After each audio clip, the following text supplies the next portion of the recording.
Hay, aparte de esta, una reacción directa del demiurgo que conviene conocer.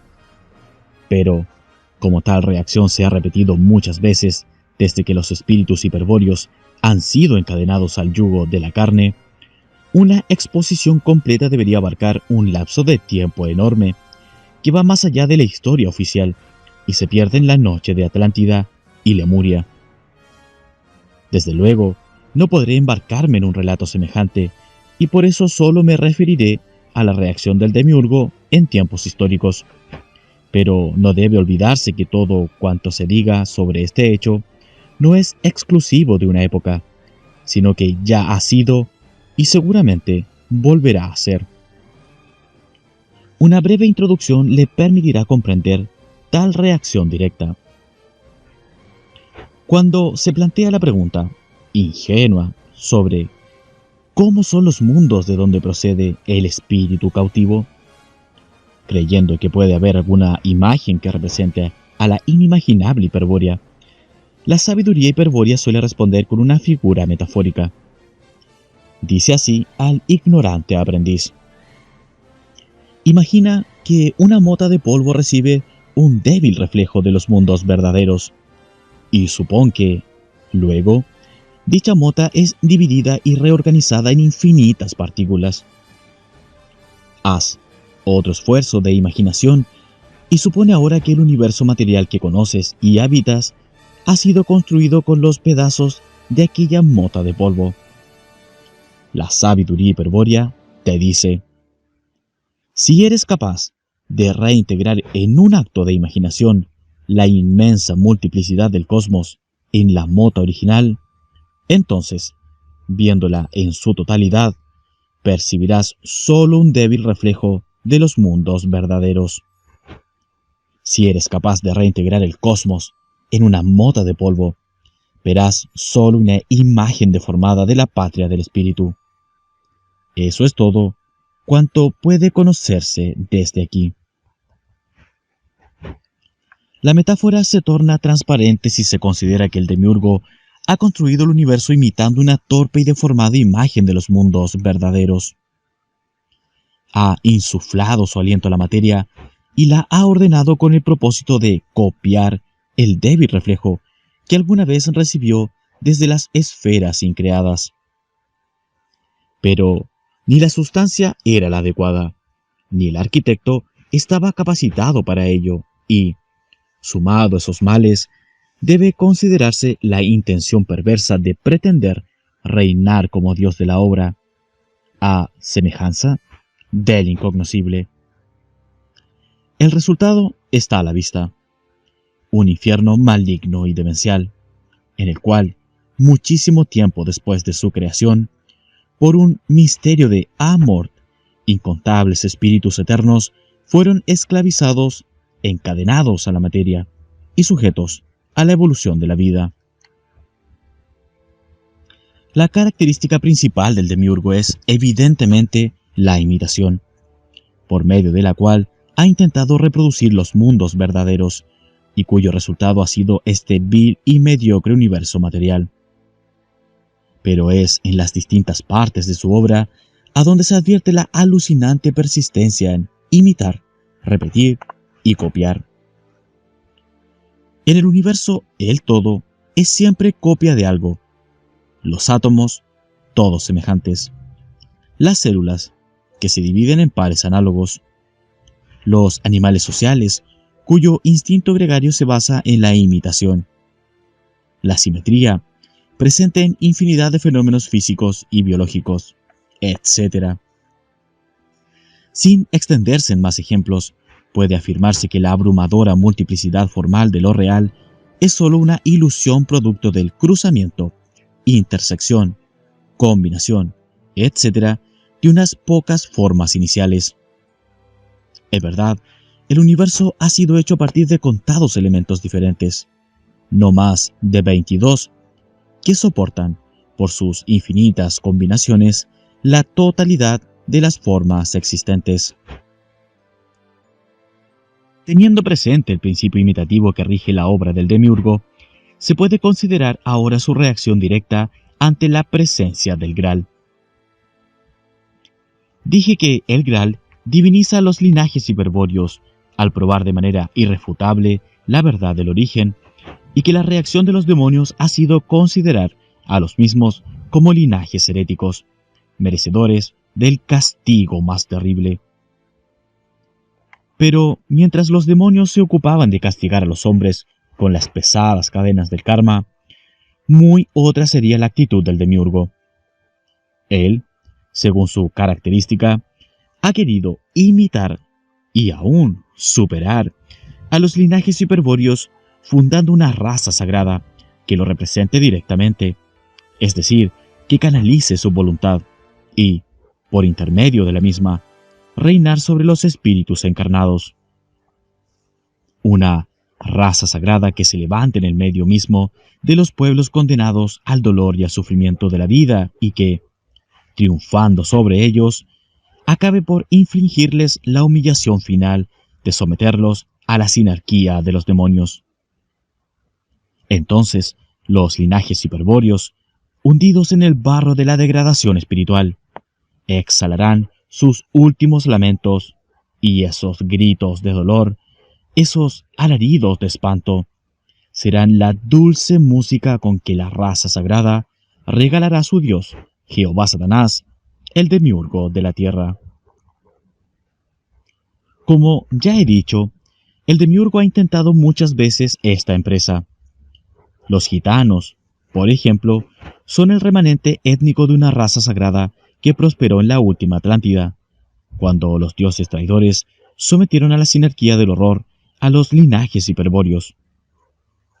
Los espíritus encarnados se vieron allí precipitados a las más infames prácticas.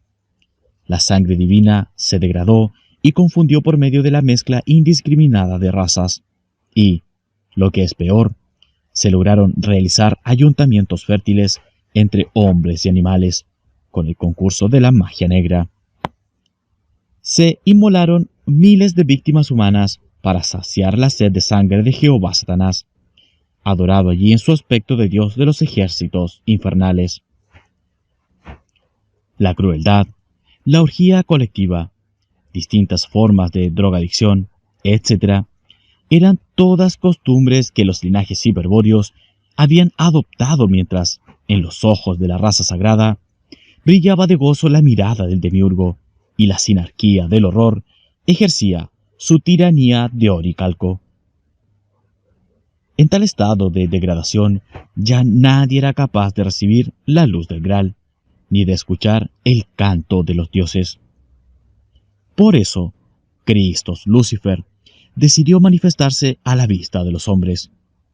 Lo hizo acompañado por una guardia de dioses liberadores, y ello determinó el fin de la Atlántida. Pero esta es una historia antigua. En tiempos recientes, el demiurgo ha resuelto repetir nuevamente, a imitación de los linajes hiperbóreos, la creación de una raza sagrada que lo represente y a la cual le estará reservado el alto destino de reinar sobre todos los pueblos de la tierra. Con el pacto de sangre celebrado entre Jehová, Satanás y Abraham, queda fundada la raza sagrada, y sus descendientes, los hebreos, constituirán el pueblo elegido. Así como los espíritus hiperbóreos, divinizados por la presencia del Graal, representan el linaje herético por excelencia, los hebreos, frente a ellos, se presentarán como el linaje más puro de la tierra. Israel, pueblo elegido por Jehová Satanás, para que sea su representante en la tierra. ¿Qué títulos exhibirá como prueba irrefutable de que tal es su voluntad? El demiurgo, siguiendo su habitual sistema de imitar, razona de este modo.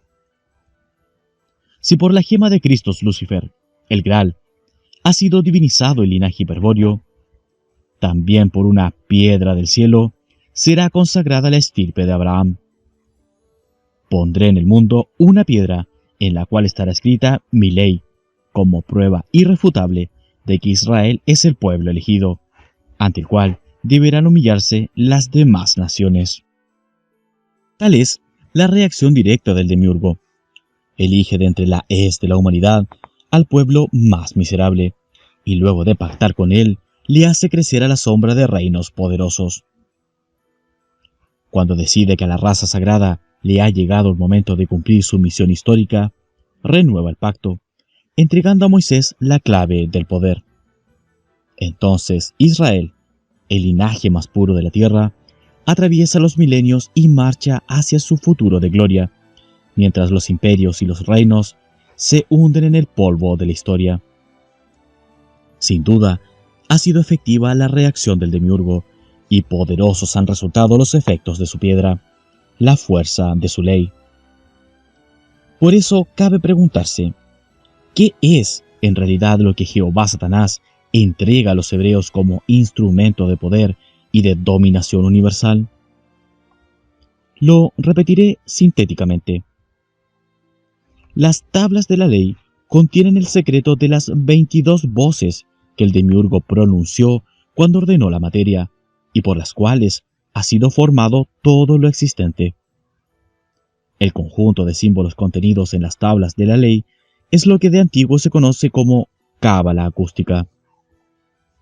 En la Atlántida, este conocimiento fue en principio patrimonio de otra raza sagrada, pero, más adelante, los guardianes del arte lítico, antepasados del Cromañón y padres de la raza blanca, llegaron a dominarlo por completo. Las tablas de la ley son entonces la piedra que el demiurgo ha puesto en el mundo como soporte metafísico de la raza sagrada, a imitación del conjunto linaje hiperbóreo Graal. Sin embargo, como en todas las imitaciones del demiurgo, no debe verse aquí una equivalencia demasiado precisa. El Graal, desde el pasado, refleja para cada uno de los hombres el origen divino y constituye un intento de Christos Lucifer por acudir en ayuda de los espíritus cautivos, o, en otras palabras, la influencia del Graal apunta a lo individual y a lo espiritual. Las tablas de la ley, por el contrario, apuntan a lo colectivo, entre Jehová Satanás y el pueblo hebreo, y, además, su contenido cabalístico revela las claves que permiten dominar todas las ciencias materiales. Si la confusión estratégica, la encarnación, el encadenamiento a la ley del karma, etc., son males terribles que aquejan a los espíritus hiperbóreos, la convivencia terrestre con una raza sagrada de Jehová Satanás es sin duda la más espantosa pesadilla, peor aún que cualquiera de las desdichas mencionadas. Porque, a partir del pacto renovado con Moisés, la enemistad racial entre los linajes hiperbóreos, heréticos, y el linaje hebreo, sagrado, será permanente y eterna, con la desventaja irreversible para los primeros de que la voluntad infernal del demiurgo se expresará irresistiblemente a través de los segundos. Después de la aparición de Israel, solo le queda al hombre la alternativa dramática de regresar al origen o sucumbir definitivamente. Escarbando en el mito hebreo de Abel y Caín, bajo un velo de calumnias, puede apreciarse una descripción acertada de la enemistad racial y teológica entre hebreos e hiperbóreos. En dicho mito, Abel, que es pastor de rebaños, representa el tipo básico del hebreo, y Caín, el labrador, a la figura del hombre del linaje hiperbóreo. Cuenta la leyenda que a Jehová Satanás le resultaron agradables las ofrendas de sangre de Abel, el pastor, consistentes en el sacrificio de los corderos primogénitos con su grasa, y en cambio despreció los frutos de la tierra que exhibía Caín. Tal actitud por parte del Dios de la materia constituyó una revelación para Caín, el descubrimiento de las verdades intenciones del Creador y la esencia materialista y servil de los pastores.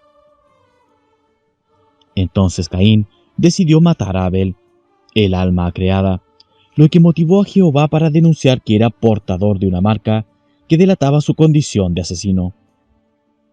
Dicho signo sería reconocido en todas las épocas, por aquellos que fuesen como Abel, en quienes demostrasen ser como Caín. Aquel especial criterio afectivo de Jehová Satanás se ha perpetuado a través de los siglos en el odio que los hebreos sienten hacia los linajes hiperbóreos, odio que, no se olvide, proviene del demiurgo, puesto que Israel es Jehová. A los hombres mentecatos, es decir, a quienes se les ha lavado el cerebro para posteriormente convertirlos en fanáticos creyentes de la Biblia, siempre les resulta difícil justificar la predilección de Jehová Dios por el sacrificio sangriento de Abel y el desprecio de la producción agrícola de Caín. Empero, todo se aclara si se lee bajo el lenguaje cabalístico, cifrado, del Génesis, una interpretación antiquísima del holocausto de fuego. En efecto, el holocausto del Cordero primogénito, con su grasa, Génesis 4:4, representa el holocausto de la muerte final de la humanidad y su transformación en la lejía que lavará la señal abominable que está grabada en la piedra caliente. La oblación de Abel sería luego quemada, tal como hacen hasta hoy los hebreos con los cuerpos de los animales sacrificados, y la grasa, mezclada con la ceniza, formaría el jabón, la lejía, que lavaría la mancha simbólica del pecado de Caín. Tal pecado es, naturalmente, ser agricultor, sembrador de cereales, adorador de la diosa Ama, o Ceres, o Demeter, o la Virgen de Agartha, la madre de Nabután, es decir, quien entregó la semilla del trigo a los hombres, la semilla del niño de piedra. La marca de Caín es, entonces, la señal en la piedra caliente, el símbolo del origen que causa el encadenamiento del Espíritu Eterno a la materia. Por eso Caín, al portar dicha marca, no podrá morir jamás. Será inmortal, como lo son todos los hombres que poseen espíritu, aunque lo ignoren por estar dormidos. Robert Graves y el rabino Rafael Patai, en el libro Los mitos hebreos, han extraído y sintetizado el mito de Caín de numerosos midrash talmúdicos.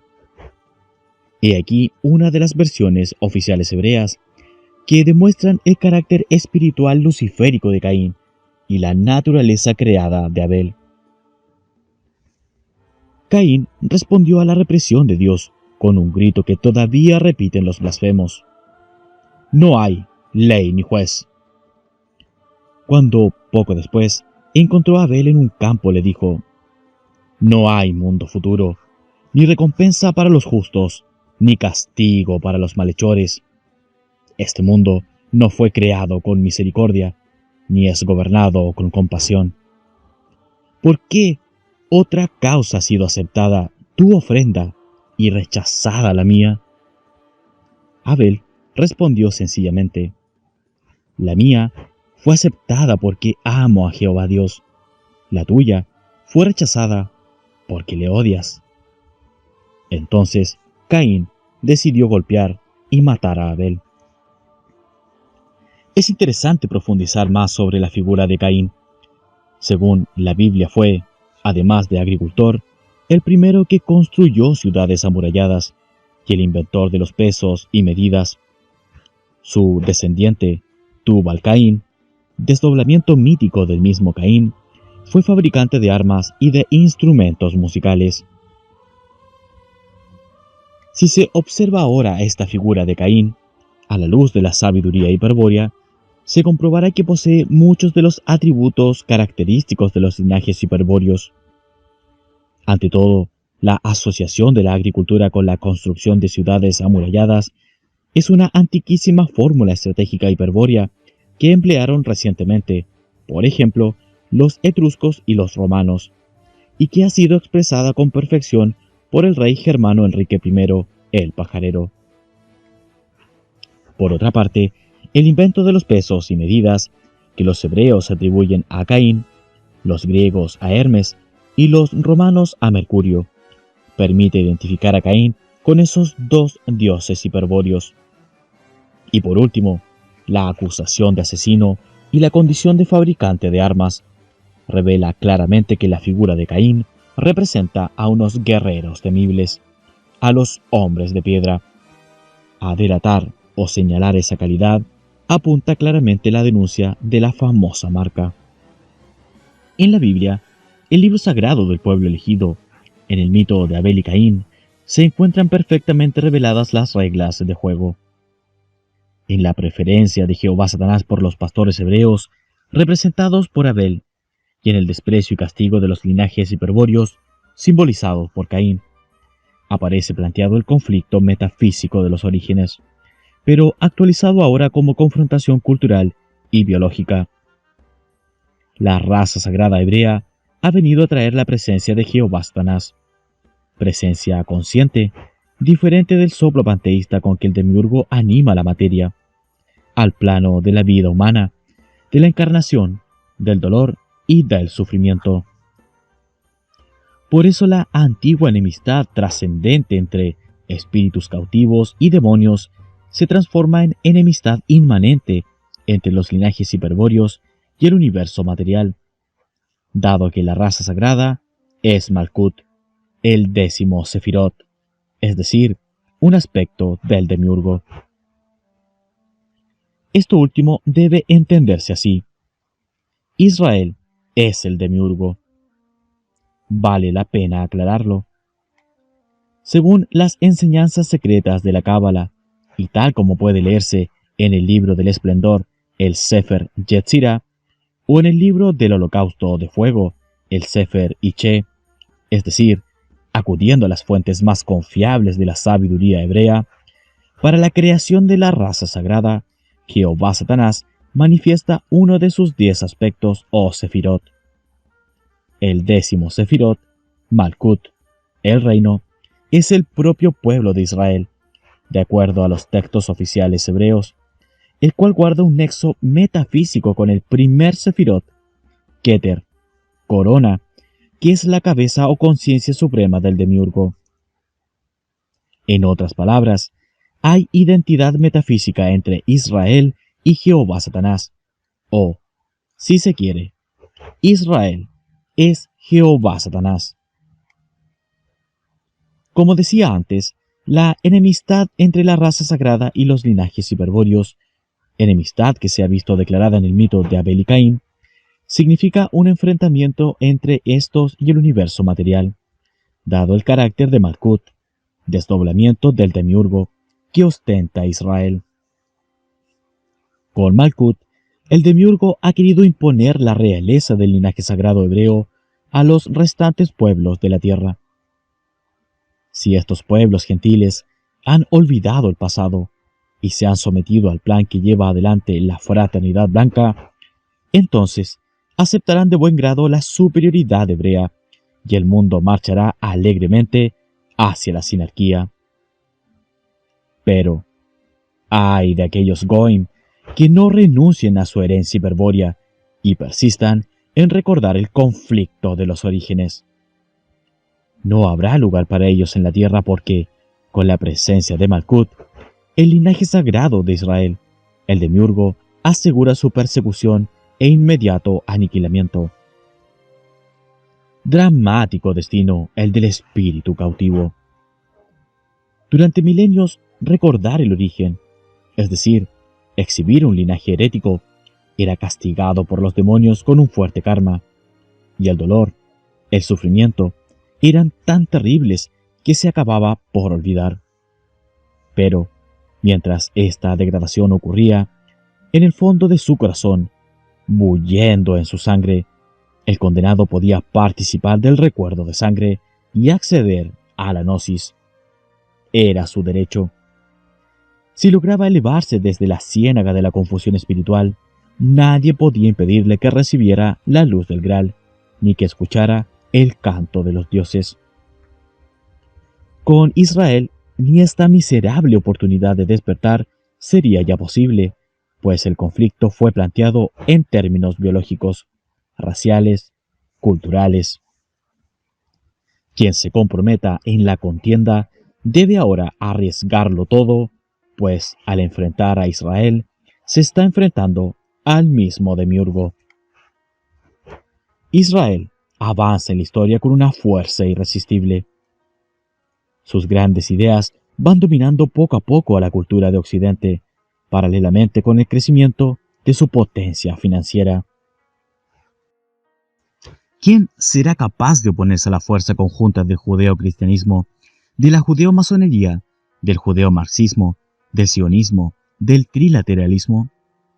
¿Quién podría hacer saltar las bancas de Rothschild, de Jacobo Schiff, de Conan Love, de Rockefeller, etcétera? ¿Y quién competirá con los hebreos en los campos de la ciencia o el arte? Ya describí el fantástico poder material alcanzado por la sinarquía templaria en la Edad Media. Piense, Dr. Signagel, lo que ha de representar tal poder hoy día. Contra estas fuerzas organizadas, el hombre no tiene la mínima chance. Por eso, ante tan formidable poder, la única alternativa estratégica válida es la confrontación racial. A la raza sagrada de Jehová Satanás, oponer el linaje hiperbóreo de los espíritus cautivos. Y en este choque de linajes, en esta guerra llevada al terreno de la sangre, el hombre despierto, aquel que recuerde y desea regresar, deberá escuchar el canto de los dioses y, siguiendo una vía secreta de liberación, hallar la salida, regresar al origen y transmutarse en hombre de piedra. Habrá cumplido así con la primera parte de la estrategia odal. Pero si un líder carismático, despierto y transmutado, se pone al frente de una comunidad racial y decide guiar a los hombres en conjunto de regreso al origen, podrá aplicar en su totalidad la estrategia odal, aprovechando la presencia del Graal. En este caso, el líder planteará la guerra total contra las fuerzas demoníacas de la sinarquía, pero especialmente ejercerá su máxima presión sobre la raza sagrada, pues ella representa directamente al enemigo, o sea, al demiurgo cautivador. Sin embargo, solo en épocas modernas, cuando la presencia de universal de la sinarquía y el poder de la raza sagrada queden en evidencia, será posible que algún gran jefe identifique correctamente al enemigo y declare contra ellos la guerra total. La enemistad irreconciliable entre el linaje sagrado hebreo y el linaje herético hiperbóreo podría ser ejemplificada considerando las infinitas veces que se han producido enfrentamientos y describiendo los distintos resultados. Se puede asegurar que habría material para llenar varios tomos, razón por la cual debo ser prudente y referirme a lo estrictamente necesario para la comprensión de la estrategia odal de los dioses leales. Es con este criterio que voy a considerar tan solo un ejemplo, pero un ejemplo que será altamente clarificador. Después del hundimiento de la Atlántida, y en virtud de las pautas del pacto cultural, los linajes hiperbóreos han coincidido siempre en que la sociedad humana debió organizarse en torno de tres funciones principales: regia, sacerdotal y guerrera. La armonía y la independencia de las tres funciones garantizaría un cierto equilibrio apropiado para los tiempos de paz y de prosperidad, o sea, cuando la sociedad progresa materialmente hacia el futuro. En distintas épocas de su historia, muchísimos pueblos del linaje hiperbóreo experimentaron breves periodos en que el equilibrio de las tres funciones permitió disfrutar de esa tranquilidad social, mediocre y cortesana, que ocultaba en realidad una ausencia total de contacto carismático entre la masa del pueblo y sus líderes, situación típica que se caracteriza por la indiferencia general. Cuando una sociedad se estabiliza de esta manera, la fraternidad blanca de Shangchambalá afirma que evoluciona y que progresa. Es pues del interés de los demonios llevar a la humanidad a un estado de equilibrio permanente de las tres funciones. ¿Con qué objeto? Para preparar el advenimiento de la sinarquía, es decir, la concentración del poder en manos de una sociedad secreta o cofradía oculta. ¿Qué fin tiene concentrar el poder en manos de seres que actúan en las sombras? La respuesta se halla relacionada con la manifestación por parte del demiurgo de Malkuth, la raza sagrada. El poder sobre las naciones pertenece, en esta etapa del Kali Yuga, a Israel, como herencia de Jehová Satanás y prueba de su linaje teológico. Mientras llega el tiempo de Israel, la sinarquía será el regente del poder concentrado por la fraternidad blanca. Se comprende que los dioses leales, frente a semejante conspiración, procuren desestabilizar el equilibrio sinárquico de las sociedades e influyan carismáticamente en los hombres con el fin de despertar a uno de ellos y transmutarlo en líder hiperbóreo. Tal es, fundamentalmente, el objetivo de la estrategia Odal. Por eso el canto de los dioses llama sin cesar en la sangre pura, y el Graal es una presencia permanente que muestra, a quien lo quiera ver, el reflejo del origen divino del espíritu. Pero no debe creerse que la estrategia Odal solo tiene éxito cuando acontece una auténtica transmutación del hombre dormido en hombre de piedra. Ese es sin duda el más importante éxito, pero el mismo no es muy frecuente, especialmente en el caso de líderes o conductores de pueblos. Hay, en cambio, otros casos, no tan vistosos ni evidentes como una transmutación, pero cuya influencia benéfica en la organización de las sociedades ha motivado que se los considere también como éxitos de la estrategia Odal. Me refiero específicamente a aquellos líderes que, con cierto grado de inconsciencia, escuchan el canto carismático e intuyen algunos principios de la sabiduría hiperbórea. Como no se hallan completamente despiertos e ignoran el origen del mensaje, proceden a aplicar en el gobierno de sus pueblos los principios estratégicos tomándolos por invención propia. Podría abundar en ejemplos, pero tendrá particular interés para usted, doctor, considerar el caso de quienes han descubierto, sin saberlo, el principio del cerco. Cuando en la estructura mental de un líder se ha incorporado el principio del cerco, su sangre pura, y con esta el canto de los dioses, le impulsa a aplicar la ley del cerco en todos sus actos concretos. Surgen así, desde sociedades particulares hasta teorías políticas, filosóficas, morales, etc., concebidas y ejecutadas de acuerdo a la ley del cerco, en el marco de la estrategia Odal. Un ejemplo típico es la idea del imperio universal. Vale la pena comentarlo.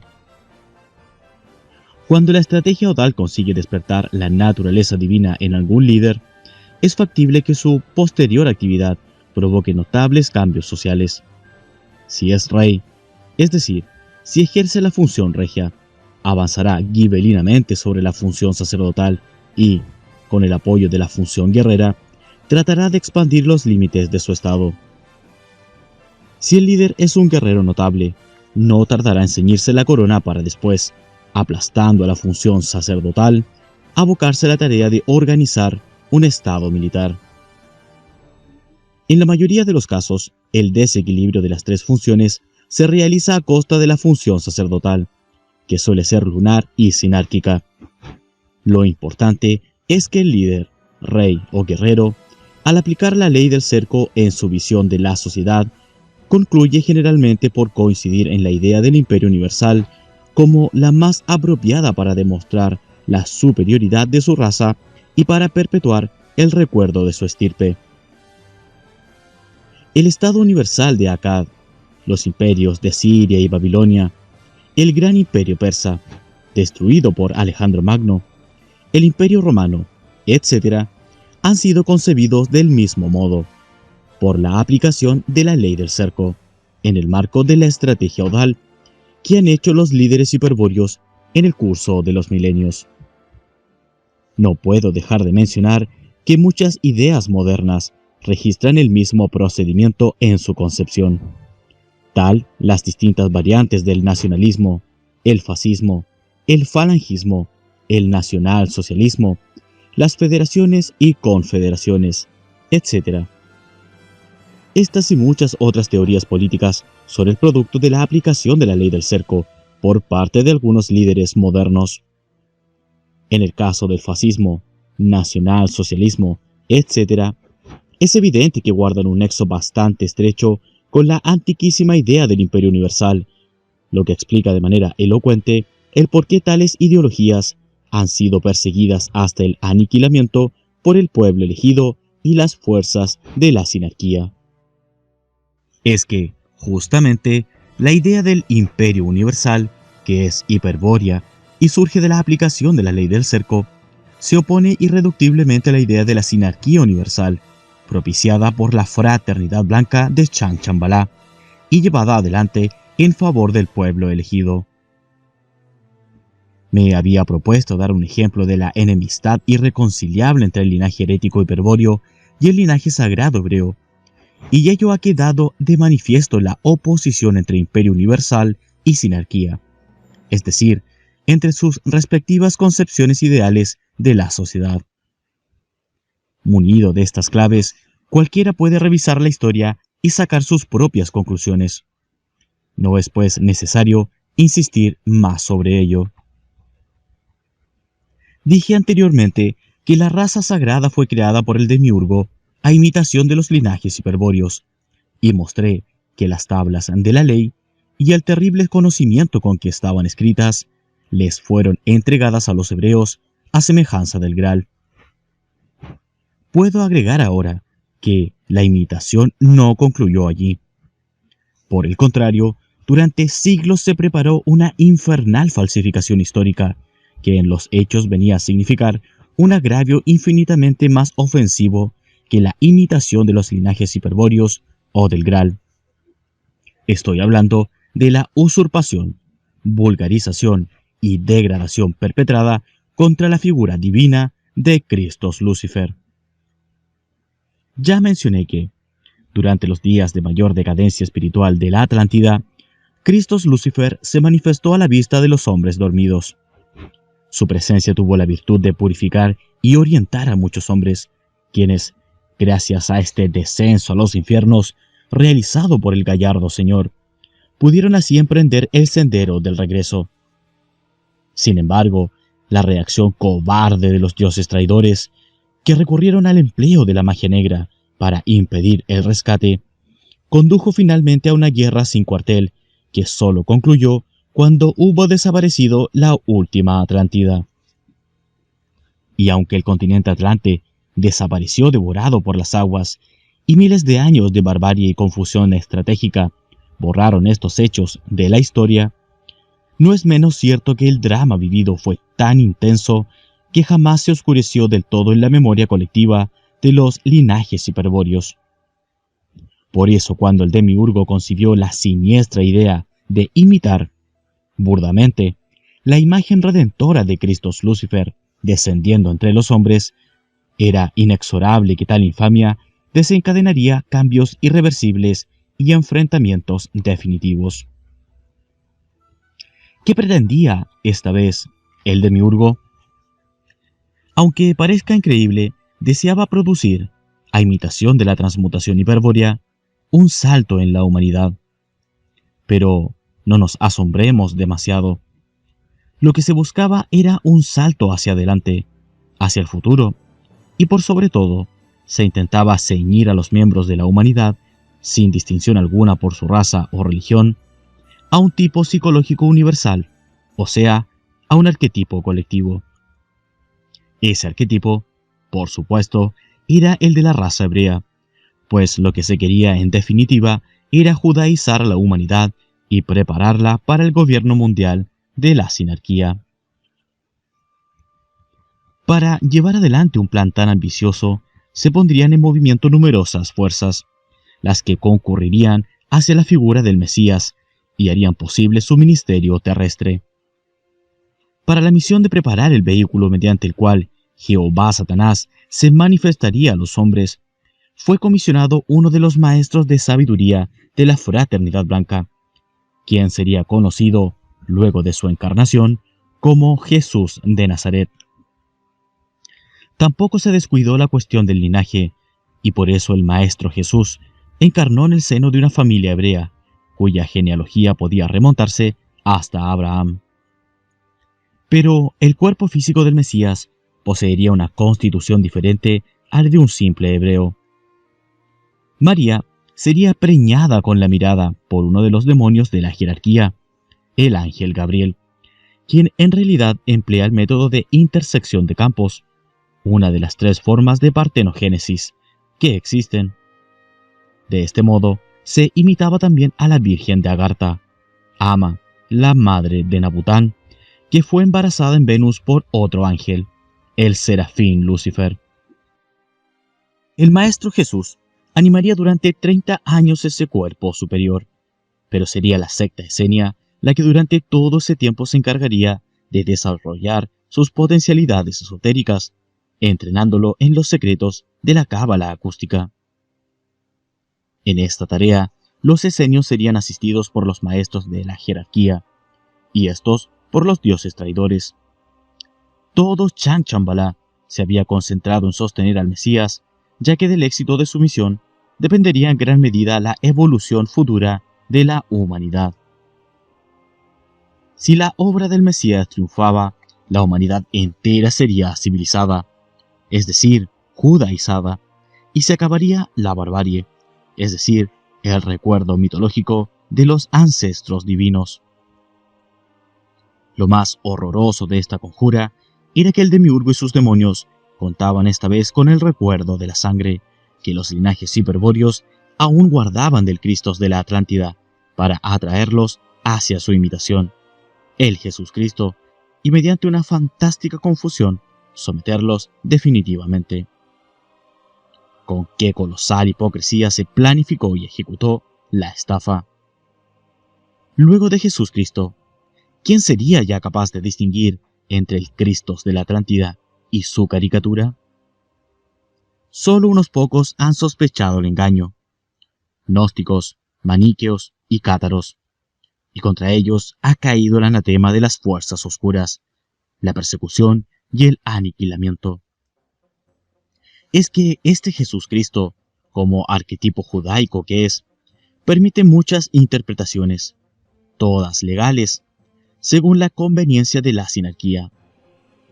Hay un Cristo redentor, un Cristo de piedad, un Cristo que vendrá, un Cristo Dios, un Cristo hombre, un Cristo revolucionario social, un Cristo cósmico, un Cristo avatar, etc. Lo que jamás se permitirá concebir o recordar a nadie es un Christos de luz increada, es decir, un Christos Lucifer. Después de Jesús Cristo, ese será el mayor pecado, la más grande herejía, y el castigo merecido será castigo ejemplar. En el año 30 de la era cristiana, el Verbo se hizo carne y habitó entre los hombres. Aquel por cuya palabra fue creado el mundo, se vistió con el ropaje de su arquetipo hebreo, Malkut, y se manifestó a los hombres en la persona de Jesús de Nazaret. Fenómeno de los fenómenos, maravilla de las maravillas. Qué espectáculo prodigioso habrá sido ver al demiurgo hecho hombre. Hay que reconocer que esta vez hubo una innegable calidad en su infernal idea de imitar al Cristo de la Atlántida y aprovecharse del recuerdo de sangre de los hombres. El resultado está a la vista. Poco a poco los pueblos salieron de la barbarie y la civilización se extendió hasta los últimos rincones de la tierra. Y los hombres, lenta pero inexorablemente, se han ido adaptando al patrón psicológico judío. ¿Cómo se logró este éxito? ¿Por qué alquimia colectiva, la efímera vida de Jesucristo, consiguió influir sobre los pueblos durante milenios hasta desembocar en su completa judaización?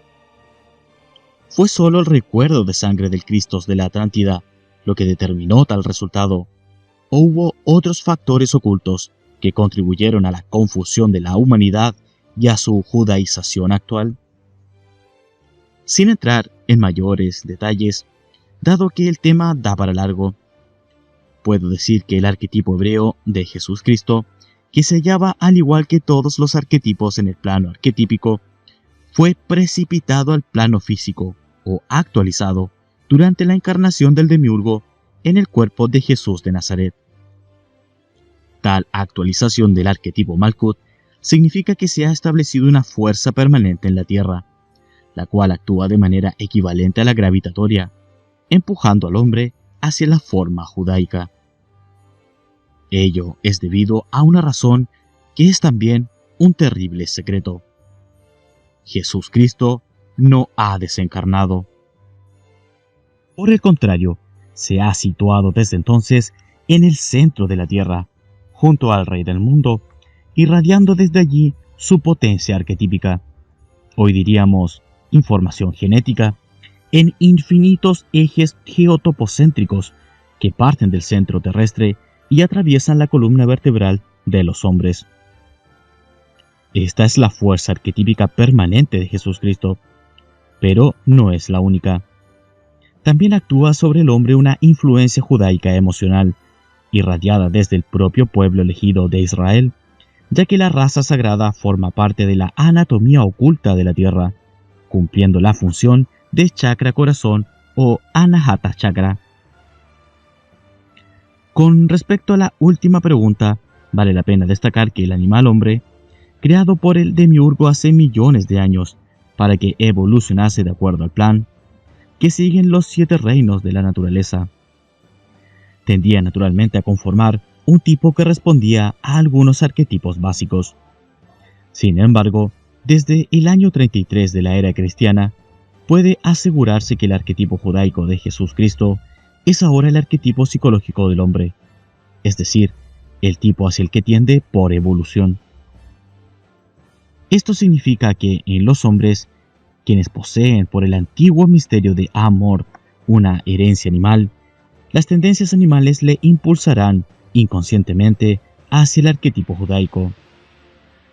Solo la pureza de sangre podrá evitar el predominio de las tendencias animales y el consiguiente peligro de corresponder psicológicamente con el arquetipo judaico. He mostrado ya de qué manera el demiurgo llevó el conflicto original al terreno del enfrentamiento racial, luego de crear la raza sagrada a imitación de los linajes hiperbóreos divinizados por el Graal. Ahora se acaba de ver cómo una nueva imitación, esta vez de Christos Lucifer, ha significado otro avance destructor contra los linajes hiperbóreos. La poderosa fuerza conformadora del arquetipo judaico de Jesús Cristo, actuando desde el centro de la tierra en todo tiempo y lugar, ha aumentado tremendamente el sueño en que se encontraba desde antaño la conciencia de sangre de los hombres. En el campo de batalla de la sangre luchan sin cuartel ahora 2 fuerzas esotéricas, el canto de los dioses y la tendencia arquetípica judaica de Jesús Cristo. Y el despertar se ha tornado, entonces, una lucha terrible y desesperada librada en el interior y en el exterior de cada uno, a menudo inconscientemente. Es por eso que, luego de Jesús Cristo, ya no será posible calificar ni a pueblos ni a organizaciones, sino que habrá que atender específicamente al grado de confusión de los hombres. Debe ser así porque, en muchos casos, organizaciones sinárquicas enteras podrán caer bajo el mando de un hombre súbitamente consciente de algún principio hiperbóreo, producto de la lucha esotérica que se libra en su interior, quien hasta podría torcer momentáneamente el rumbo de esta. Y, viceversa, en otros casos podrá ocurrir que un grupo calificado como hiperbóreo sea conducido por personajes más o menos judaizados. En el extremo tendremos hebreos, judíos de sangre, que se rebelan a Jehová e intentan dramáticamente recuperar su herencia hiperbórea, caso que puede ocurrir con más frecuencia de lo que suele imaginarse. Así como hallaremos muchas veces personas que por la sangre declaran ser perfectos arios, pero que psicológicamente demuestran ser más judíos que el Talmud. Un ejemplo por demás elocuente lo obtendremos observando a la Iglesia Católica, en la cual conviven los adoradores de Jesús Cristo y del demiurgo, junto a curas nacionalistas y patriotas que sirven a la causa de Cristos Lucifer y de los dioses leales, sin saberlo. Se debe pues ser prudente al calificar las organizaciones humanas y, aun en aquellas netamente sinárquicas, detenerse siempre a evaluar el grado de confusión de los hombres con los cuales se trata. Se considera una muestra de capacidad estratégica la habilidad para ubicar al hombre justo, aún dentro de una organización sinárquica como la masonería, a quien se hablará luego tratando de aislarlo de la organización en la cual milita, apelando a la aplicación de la ley del cerco, para poder dirigirse mediante símbolos apropiados a su parte hiperbórea. Un ejemplo de cuanto vengo diciendo lo constituye el caso de la herejía soteriológica de Pelagio, llamada también pelagianismo. A principios del siglo V, este obispo británico comenzó a defender la teoría de que el hombre, por sí mismo, es suficiente para protagonizar su salvación. Ello es posible, según Pelagio, porque hay en el hombre un principio de perfección espiritual. Es evidente, así, que en Pelagio predominaba el linaje hiperbóreo. Su sangre pura pronto le permitió advertir que la salvación del hombre, su orientación, dependía de un principio espiritual, el cual debería ser descubierto y cultivado interiormente. Pero donde la posición herética de Pelagio resultaba más clara era en lo referente al pecado original. El hombre no ha pecado en absoluto, y si Adán pecó, su pecado murió con él. No se transmitió a la descendencia humana. En definitiva, el hombre es libre y nace sin pecado. De allí a plantear la injusticia del dolor y del sufrimiento, o de cualquier otro castigo impuesto por Jehová Satanás, había solo un paso.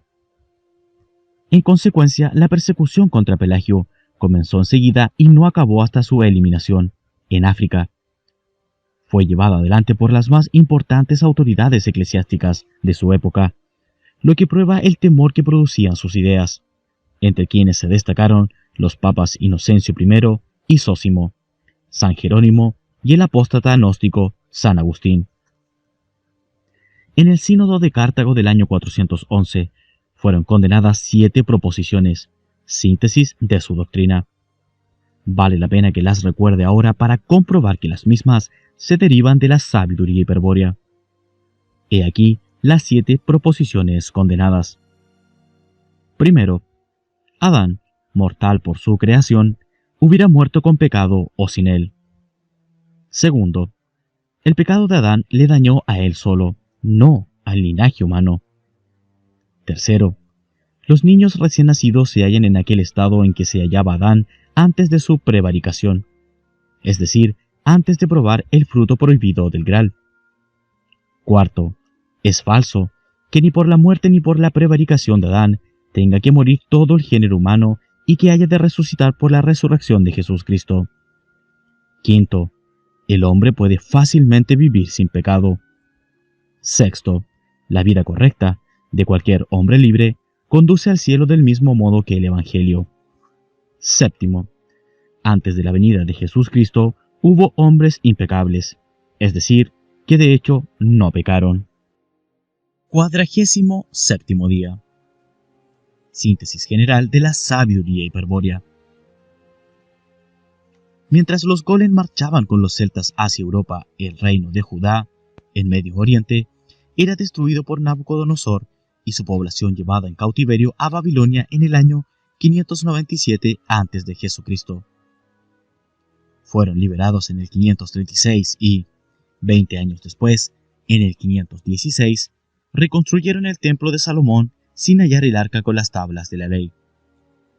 En el siglo IV fueron dominados por los griegos de Alejandro y en el siglo II se aliaron con los romanos contra los griegos, 140 a.C. Luego de la muerte de Julio César, el Senado de Roma otorgó el título de rey de Judea a Herodes I, en el año 37 a.C., y en el primer año de la era cristiana, o en el cuarto antes de Jesucristo si se quiere, nació el Salvador, Jesús de Nazaret, el Cristo. Después de Herodes I, los romanos quitaron al pueblo elegido la posibilidad de tener un rey de su linaje y colocaron en el poder a una serie de procuradores que intentaron vanamente dominar la creciente agitación social.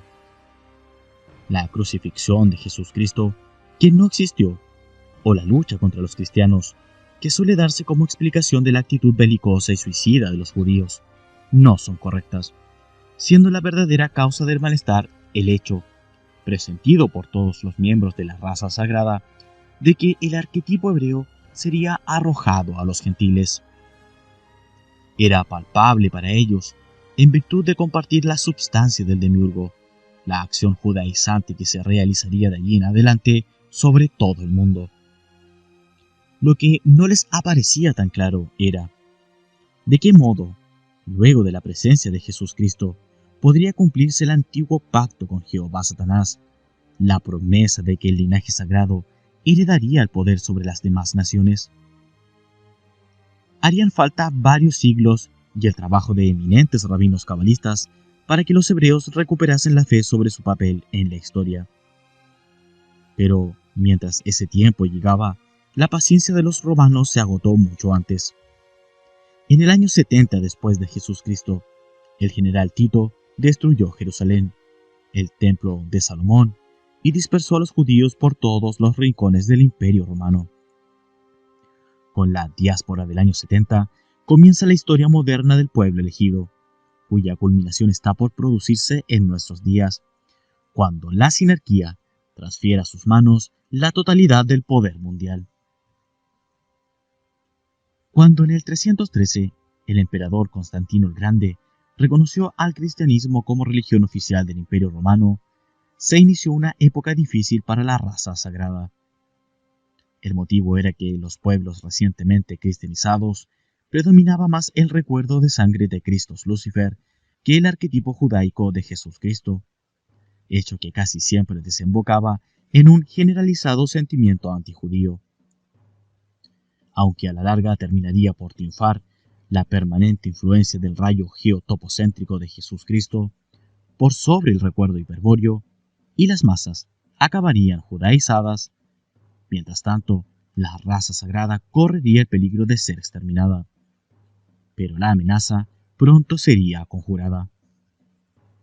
Si existió realmente un peligro efectivo contra los hebreos, es algo que habrá que dudar, pues, en el siglo V, San Benito de Nurcia funda la orden en la que ingresarán, en masa, los golem cristianos, quienes se abocarán, desde entonces, a la tarea de mediar entre la iglesia y la sinagoga. Según informé en días anteriores, las tablas de la ley quedaron en donde las había ocultado Salomón, y recién fueron halladas por los golem templarios en la Edad Media. Aquellas tablas han sido hechas por el demiurgo Jehová Satanás para imitar la acción fundadora del Graal. Hay que indagar, pues, ¿qué fue del Graal? ¿El modelo metafísico de las tablas? Al contrario de la pregunta por las tablas de la ley, que obligó a referirse a hechos de la historia, la cuestión del Graal me llevará al terreno estrictamente esotérico.